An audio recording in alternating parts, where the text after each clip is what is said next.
You don't have the cards right now.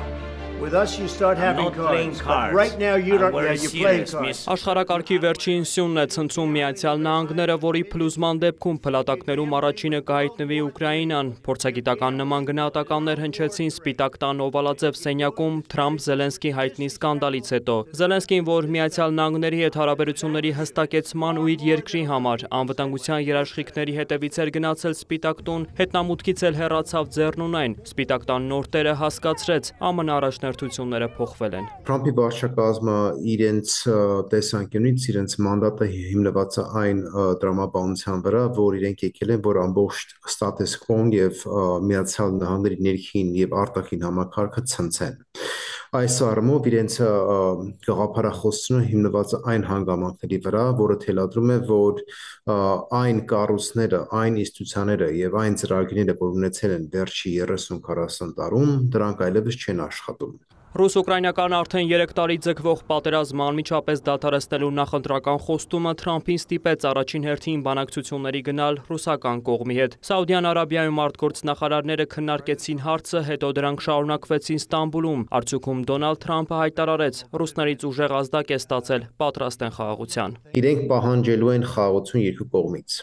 Եվ յուրաքանչյուր կողմը ոչ համաձայնվի, դրանք այդ կողմը բնականաբար խնդիրների ունենալու այս վարչակազմի հետ։ Ներկայիս Թրամփի տեսանկյունից Ռուսաստանը պատրաստ է նստի բանակցության սեղանը, բայց Ուկրաինան պատրաստ չի։ Դրա համար մենք տեսնում ենք այդ մոտեցումը եւ այդ կոպիտ ռետորաբանությունը, որ դուրս է գալիս Սպիտակ տունից։ Ուկրաինայում պատերազմի դադարեցման հարցում Թրամփը ցուցաբերում է որոշակի շտապողականություն, դա նրա հիմնական նախընտրական խոստումներից մեկն էր, բացի այդ Թրամփի ադմինիստրացիան ունի լիովին այլ առաջնահերթություն ի տարբերություն Բայդենի ադմինիստրացիայի եւ Ռուսաստանի թուլացումը առաջնահերթ ուղղություն կամ առաջնահերթություն չէ Թրամփի համար ի տարբերություն Բայդենի։ Թրամփը ցանկանում է կենտրոնանալ ավելի շատ խաղաղօվկիանոսյան տարածաշրջանի վրա, Չինաստանից բխող հնարավոր վտանգների կամ ռիսկերի վրա եւ այդ ուղղությամբ եւ այդ նպատակով ցանկանում է որոշակի կայունություն ապահովել մյուս ուղղություններով, որպեսզի կարողանա նաեւ իր հիմնական ռեսուրսները, ուժերը վերաուղղորդի այլ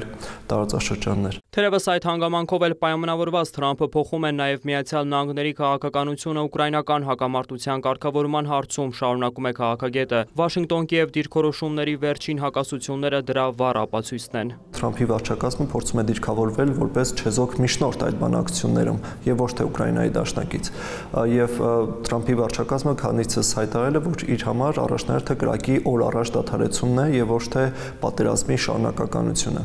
Դրանով էլ կարելի է բացատրել, որ մի շարք հարցերում Թրամփի վարչակազմը որոշակի հայտարարություններով է հանդես եկել, որոնք բավական ոչ միանշանակ են ընդունվել Կիևում, խոսքը վերաբերում է օրինակ ՆԱՏՕ-ին Ուկրաինայի անդամակցությանը կամ Ուկրաինայի հնարավոր տարածքային զիջումների անհրաժեշտությանը։ Ուկրաինայում այս ամենը տեսնում են որպես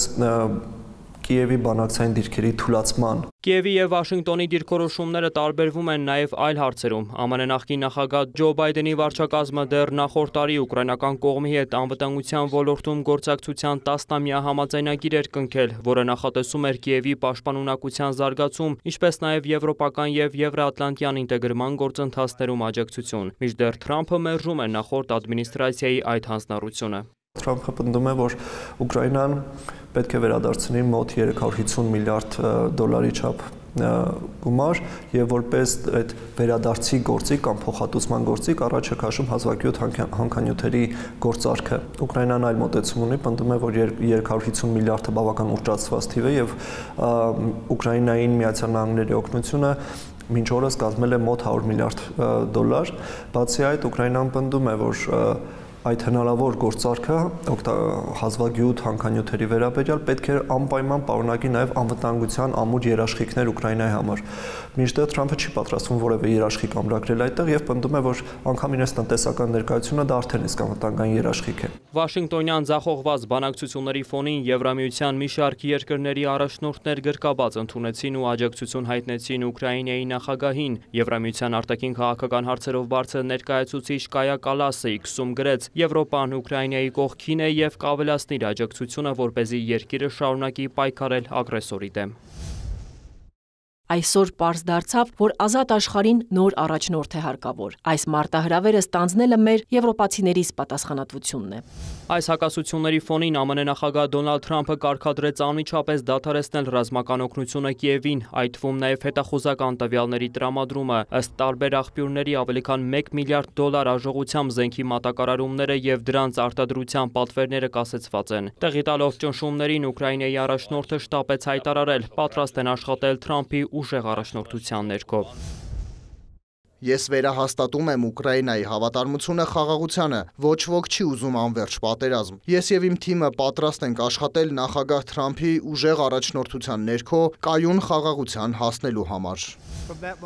Այսօր ես կարևոր նամակ եմ ստացել Ուկրաինայի նախագահ Զելենսկիից։ Նամակում ասվում է. Ուկրաինան պատրաստ է որքան հնարավոր է շուտ նստել բանակցությունների սեղանի շուրջ, կայուն խաղաղությանը հասնելու համար։ Ես աշխատում եմ Ուկրաինայում դաժան հակամարտությունը դադարեցնելու ուղղությամբ։ Այս հայտարարությունը Սպիտակ տան ղեկավարը հնչեցրեց կոնգրեսում ունեցած իր առաջին ելույթի ժամանակ, որտեղ ասաց նաև, որ Զելենսկին ցանկացած պահի օգտակար հանածոների արդյունահանման մասին համաձայնագիր ստորագրելու պատրաստակամություն է հայտնել։ Այս որոշումը բավական ցավոտ է